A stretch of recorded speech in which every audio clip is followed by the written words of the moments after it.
perdeu nenhuma, um aproveitamento de 83,3%. O mesmo do lado do São Paulo, 3 vitórias, um empate, o mesmo aproveitamento, 83,3%. Se a gente queria tirar alguma coisa por aí, não deu, tudo igual. Agora, olha aí, são 9 títulos no Palmeiras. Abel Ferreira é o segundo maior vencedor da história do clube. E o Luciano, que tem 4 gols pelo São Paulo contra o Palmeiras em 14 jogos. E aí o Rafael Veiga em 4 jogos, 4 gols em 3 jogos nesta temporada. Números dos personagens dessa decisão de Supercopa do Brasil. E o nosso Edu Afonso já aqui conosco também no estúdio para falar mais tanto de São Paulo quanto de Palmeiras. O que a gente espera para esse jogo de domingo. Bem-vindo, Edu. Bom ter você aqui, amigo. Beijo grande. Tudo bem, Glaucia? Beijo, um abraço ao Renato, fã de esportes. A gente tem essa primeira coincidência que você citou, mas eu diria que tem várias coincidências desse jogo, né? Primeiro até de logística. As duas equipes fazem um treino amanhã em São Paulo, viajam para Belo Horizonte e chegam praticamente juntas. O Palmeiras chega meia hora antes. O Palmeiras chega no hotel por volta de 18h30, São Paulo por volta de 19h. E os hotéis no bairro Savassi estão distantes um do outro a 7 minutos de caminhada e a 4 de carro. Então a gente vai ter uma concentração de torcedores do São Paulo num ponto da Savassi e uma concentração de torcedores do Palmeiras em outro ponto. Espero que eles não se encontrem pelas ruas de Belo Horizonte, ou pelo menos aqueles que se encontrarem, tomem uma boa cerveja, comam os petiscos mineiros e deixem para brigar. Como um tropeiro e aproveite a bela coisa em Belo Horizonte. Brigar para quê? Mas estão muito próximos. Outra coincidência, os dois times têm 3 desfalques cada um. O Palmeiras não conta com o Endrick na seleção, com o Dudu machucado desde o ano passado e com o Bruno Rodrigues, que sofreu uma séria contusão já nesse Paulistão. O São Paulo não tem o Rodrigo Nestor, contundido desde o ano passado. O Rames Rodrigues, que continua fazendo aquele cronograma especial de trabalho e não se colocou à disposição. E também não conta com o Igor Vinícius. Então, no número de desfalques também. O que muda, e talvez o Renato seja o cara ideal para falar sobre isso, é o esquema tático. São Paulo vai manter o 4-2-3-1 e o Palmeiras acena com a possibilidade de um 3-5-2 com o Marcos Rocha de terceiro zagueiro, o que pode fazer com que o time, sem mudanças de jogadores, passe para um 4-4-2. Então já vou soltar os times para o Renatão dar aquela arrematada. Se der tudo certo e o Lucas jogar, e depois eu falo do Lucas, Rafael, Rafinha, Arboleda, Diego Costa e o Wellington, Pablo Maia e Alisson, aquela linha de 3 com Rato, com Luciano e com Lucas Moura, e o Caleri enfiado é o São Paulo. O Palmeiras de Everton, Marcos Rocha, Murilo e Gustavo Gomes, Maicon e Piquerez, os 2 alas, Rios, Zé Rafael e Veiga completando o meio, Rony, Flaco Lopes, são os 2 prováveis times para o encontro de domingo, inusitado no Mineirão, inusitado também com 2 torcidas. Se fosse em São Paulo, teríamos uma única torcida. Vamos passar então esses 2 times aí de Palmeiras e São Paulo, já que o Edu já tocou essa bola também desse enfrentamento em campo. E aí depois a gente fala um pouquinho dos 2 trabalhos, né? Tanto de Abel quanto também do Carpini nesse início de temporada. Então, e falar em escalação, acho que tem muito a ver com os 2 trabalhos dos 2 treinadores. E aí é difícil a gente colocar eles numa igualdade de comparação, porque a gente está falando de um dos mais longevos do Brasil, contra um cara que chegou agora.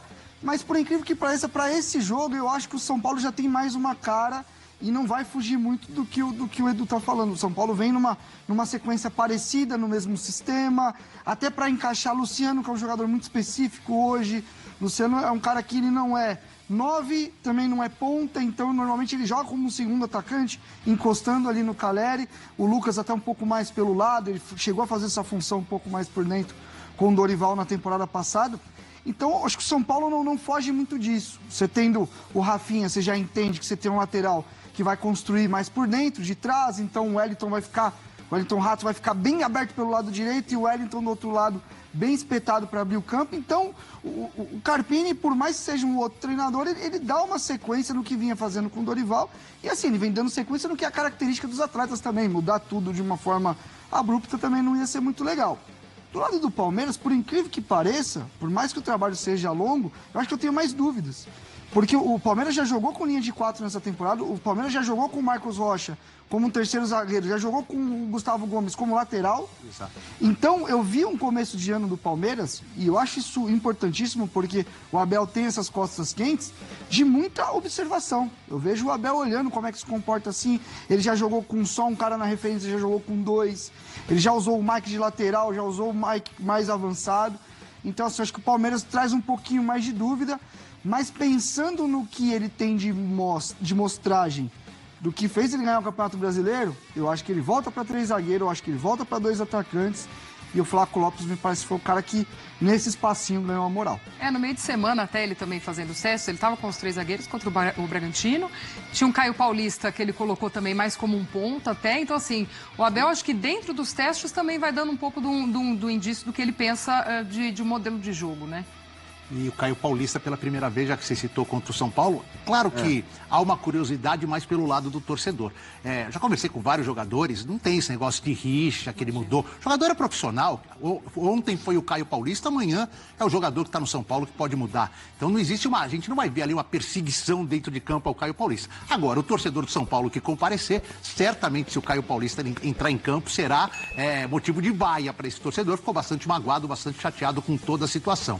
Eu queria levantar só uma polêmica, que pode ser uma polêmica, é o Lucas Moura, né? O Lucas pode não jogar, não estou falando que ele não vai jogar, a gente não tem informação ainda do treino de hoje. O Lucas jogou a primeira, passou 2 fazendo um trabalho de recuperação, jogou 45 minutos contra o Corinthians sem a mesma intensidade, até sentiu alguma coisinha ali no começo, foi até o intervalo, e existe um ponto de interrogação. E aí, se o Lucas não jogar, a gente vai ter uma amostra de como o banco do São Paulo hoje é muito mais forte em relação ao ano passado. Não vou nem contar o Nestor, que seria o substituto imediato do lado esquerdo. Caso o Lucas não jogue, o Carpini pode colocar o Ferreirinha, que é uma condição de mano a mano com o adversário, o Galopo, que pode revezar com o Luciano, tanto vir para o meio ou o Luciano cair do lado esquerdo, ou até se ele imaginar um Palmeiras muito forte no meio campo, ele pode colocar mais um marcador, que é o Luiz Gustavo, que estreou bem, é experiente, já fez 2 gols. Então o banco está muito mais recheado para problemas do que estava no ano passado.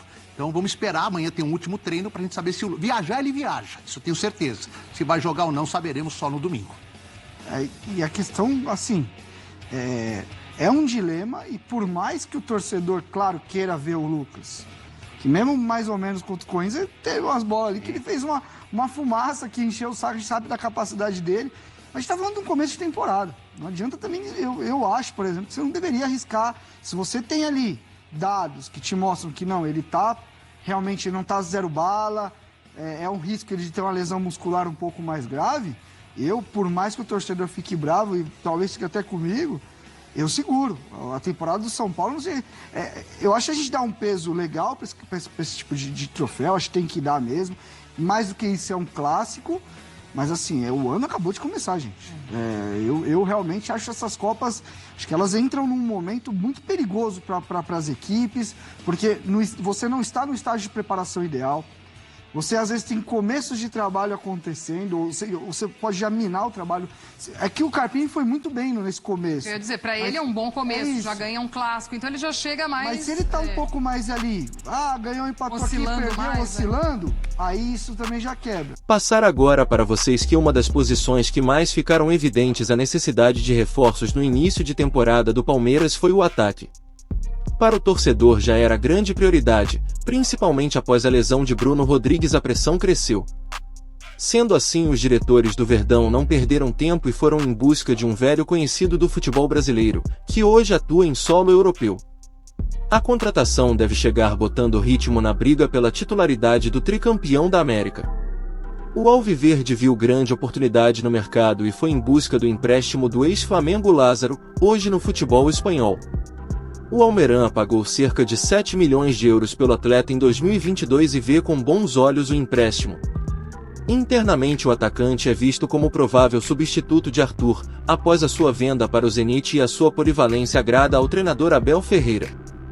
O jogador teve boas temporadas no futebol europeu e se destacou antes de sair do clube carioca. O que vocês acham? Deixe sua opinião nos comentários abaixo, deixe o like e até o próximo vídeo.